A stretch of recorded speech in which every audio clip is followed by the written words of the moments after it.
Hi, good morning guys. So for today, didiscuss ko yung priorities for agriculture. So let's start. What are the priorities in agriculture here in the Philippines? Actually, we have a lot of things to focus on like the livestock farming, the crop farming. But most of the time, the farmer here in the Philippines focus on just one specific crop because they believe that they will earn more money from that or more profit. But based on an article that I've read in the World Bank org, the title of the article is Vibrant Agriculture, a Key to a Faster Recovery and Dynamic Solution. So based on this, they've said and mentioned in the article that we should focus on multiple crops at the same time because it will greatly affect the competitiveness, the resiliency, and as well as the sustainability of farming, especially in rural areas. So yung second question natin, next slide, would be why agriculture should be the top priority in the Philippine government. Aside from being an agricultural country, Philippines has a lot of to offer when it's come to agriculture or farming itself. Based on numbers of the Philippine Statistics Office, it was recorded last February of 2020, which was 2 years ago. More than 70% of the Filipinos are poor family. But these poor families are mostly located in rural areas, not in urban. Because in urban, there's a lot of commercial space and as well as subdivision. So it will be more useful and smart to shift and focus on agriculture since most of the Filipinos are for families. And aside from that, agriculture will create more job for them because from the people in the rural areas, mostly are not graduated. There's a lot of people who just went to elementary and then stopped and never continued studying. And in urban areas, they require degree holders people. So it will be harder for them to find a job. In agriculture, you can just make programs or seminar for them and trainings. And from there, they can start doing their job as a part of agriculture.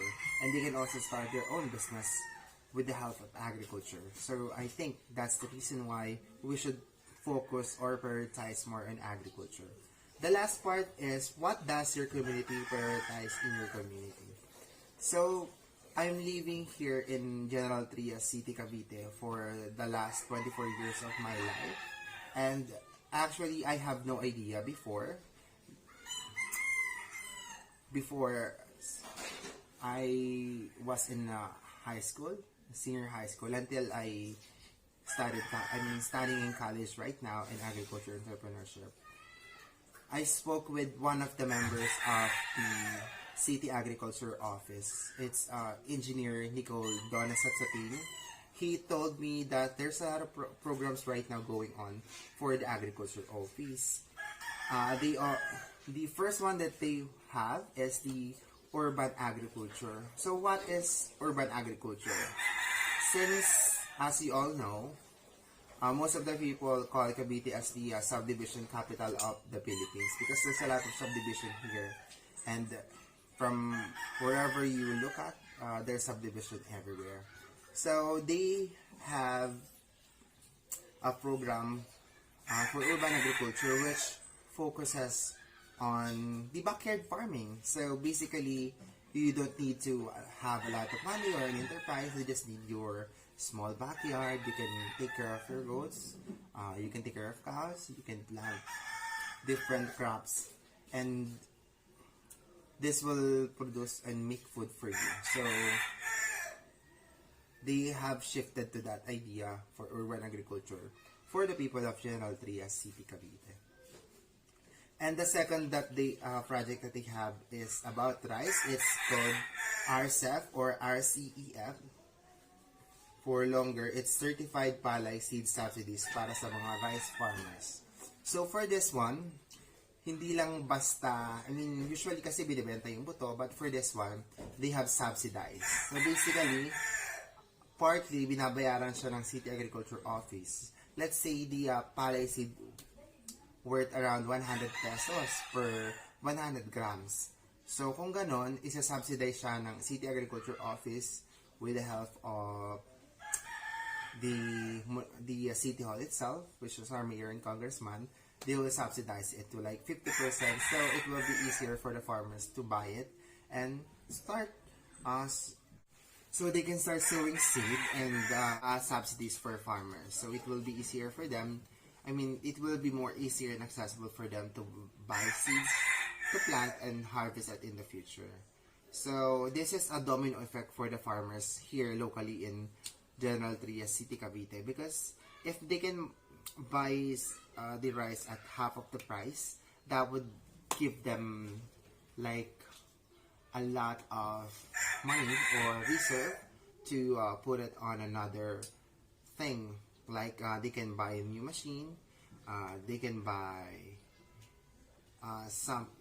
another seed for that, instead of giving all their profit or money to a specific crop only. So it is very good to hear that from the City Agriculture Office.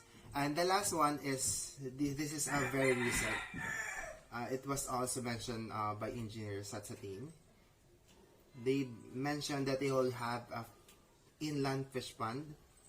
This is very good to hear, because aside from urban agriculture and then rice subsidies for farmers, they also have, to specific, it's tilapia fingerlings that they have distributed months ago during this pandemic. So this is very important to everyone, kasi aside sa makakapagbenta ka ng tilapia, you have food to eat sa bahay mo. And kung nagtatanim ka pa, pwede kang magluto ng gulay, gigisa ka, and pwede kang magprito ng tilapia.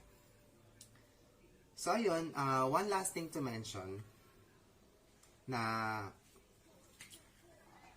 kailangan din natin talaga mag-focus sa agriculture, as quoted by the Agriculture Secretary or Department of Agriculture Secretary. We believe that the economic growth in agriculture is more effective at reducing poverty and food insecurity than growth in other sectors. So, kung may tinatawag na frontliners during pandemic, which is our healthcare workers, meron din tayong tinatawag na backbone of the economy, which is agriculture. Kasi without farmers or without agriculture itself, we don't have food to eat every day. We don't have the food to put on our table. So let's be thankful to all the members of agriculture who is really working hard right now to achieve these goals and to provide food for everyone here in the Philippines. So ayun, sobrang mahalaga na in the future, mas mag-focus na yung bansa natin sa agriculture instead of industrialization, which is yung maraming commercial spaces, subdivision. Marami na tayong land conversion, but I think and I'm confident that there's enough land to start with para maibangan ulit ang agriculture ng Pilipinas. Yun lamang. Thank you.